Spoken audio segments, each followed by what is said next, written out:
Ay, kalbo na. Kaya pala madulas and delikado na to, no? Tag-ulan na kasi ngayon. So magpapalit tayo ng gulong na rim 18 dahil rim 18 to, no? Let's go. Leo Bulldog. Leo Bulldog. Bakit Bulldog? Mukha siyang Bulldog kasi mataba siya, no? Matabang mataba. At ang size nito is dati itong gulong natin dito is nasa yan 2.75 and now we're going to upgrade to 3.00. Okay pa yung interior niya, boy? Bago pa. May tama yan, isa ito.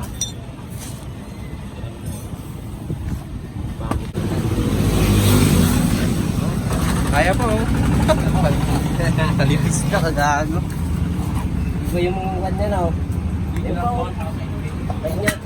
Oh? Bitukan na to, eh, no? So, solid na rin, ha? Yun, as you can see, may karga tayong 25 na gallons from this tubig. Yan, 25 gallon yan, mga brad. At tignan mo yung gulong natin is yun, sobrang solid pa rin, no? Hindi pa bumababa. Unlike dati is sobrang baba na nito. Ngayon is makapal pa siya, no? Sakto lang yung tama ng spike. Yun. Hey, what is up, guys? Rizon Castro here, mga kamasal. And today is magpapalit na tayo ng ating gulong dito sa kolong-kolong, which is yung pangkargaan ng kukunin natin ng mga brad. And pasok muna natin yung intro bago tayo magpalit ng gulong. Let's go!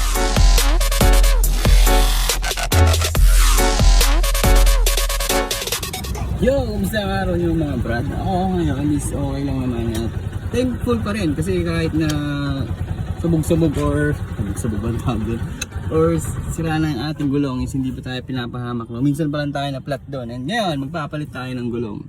Papalitan natin siya ng Leo Bulldog. Yun naman yung pinaka brand ngayon dito na sikat at mukhang matibay, no, mga brad. So pupuntahan natin sa shop, pero kahapon is tumingin na ako ng mga magagandang brand and tumingin rin ako ng magagandang presyo, no, para sa gulong natin. Ayan, may napili na ako, yung Bulldog na rim 18, 3.00 ang size niya.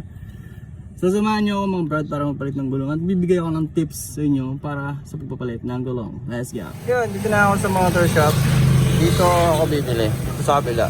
Ayan, dito sa kabila ako bibili. Meron dito pero mas mura konti dito. Let's go.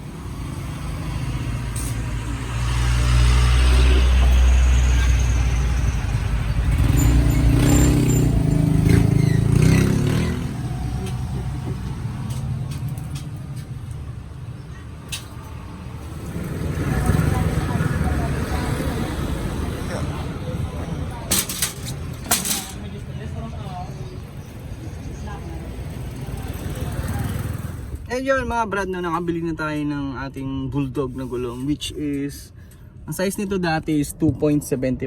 Itong stock nito, ano, itong TMX 125 natin, at medyo may spike siya sa gilid na pwede mong pang banking. Ngayon ito is pure karga lang to, men, makapal. Kaya in-upgrade ko siya ng 3.0, which is magagamit naman natin sa pagkakarga ng mabibigat na like negosyo natin ngayon, mga brad, is yung tubigan natin, no?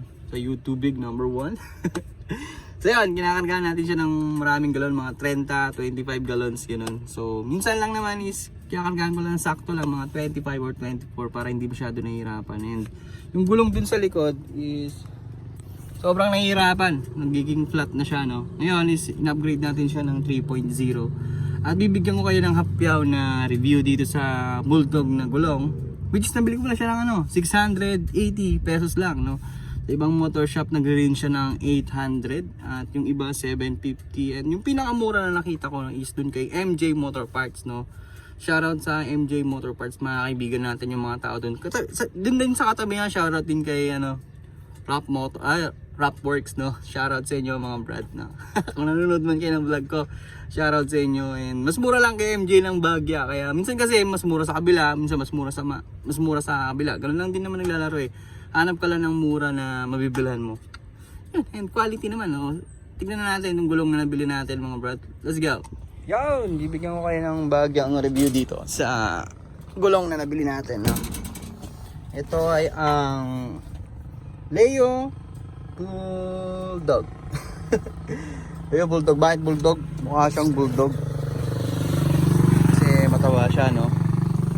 Matabang mataba. At ang size nito is dati, itong gulong natin dito is nasa yan 2.75 and now we're going to upgrade to 3.00 by 1847p. Ang ibig sabihin natin nito is 47 ang hangin na pwede sa kanya, no? And this is nylon 6PR. Hindi ko na alam ang ibig sabihin to. At titignan natin yung sinasabi ni Zach. Wala dito, wala nakalagay dito, men. Yung ibang gulong kasi makikita mo kung kailan yung manufacturing date niya, no? Dito is wala akong makita. This is a tube type, not hindi siya tubeless, syempre. At may gagawin pala akong experiment dito, no. Papakabit ko siya na meron akong dito, may tama na to na isa. Na vulcanize na siya ng minsan. And yun ang experiment natin na gagawin sa kanya, no. Na vulcanize na siya at try natin kung tatagal siya at gagawin din natin ng review and vlogs yun, syempre. Ngayon is dadalhin na natin siya sa dadalhin boy. Yan, pupunta na tayo para tawag dito, pakabit na yung gulong dun sa tropa natin kay Mr. Tagay, oh. Let's go mga kamasel. Salamat sa support at subscribe at abangan nyo ang ating pinaggagawa sa buhay. Let's go.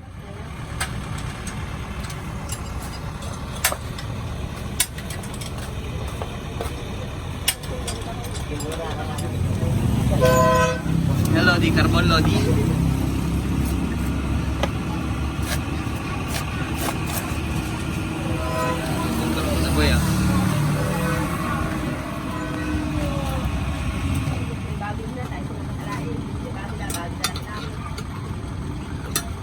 Okay pa yung interior niya, boy? Bago pa.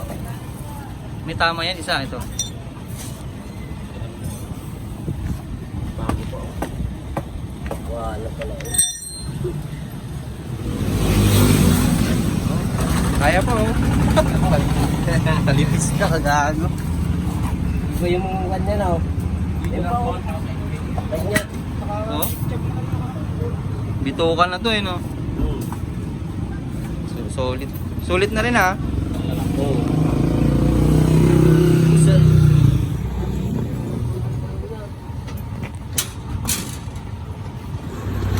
Kunin niya ng maaga. Babalik ka ng kwan.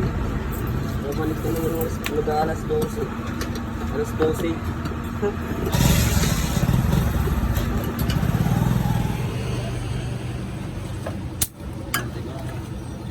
Dumadaan ako dun, dami ninugasan, no? 300.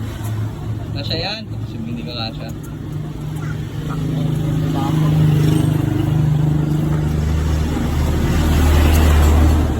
Mas, no? I-adjust yan. Siyempre patasin.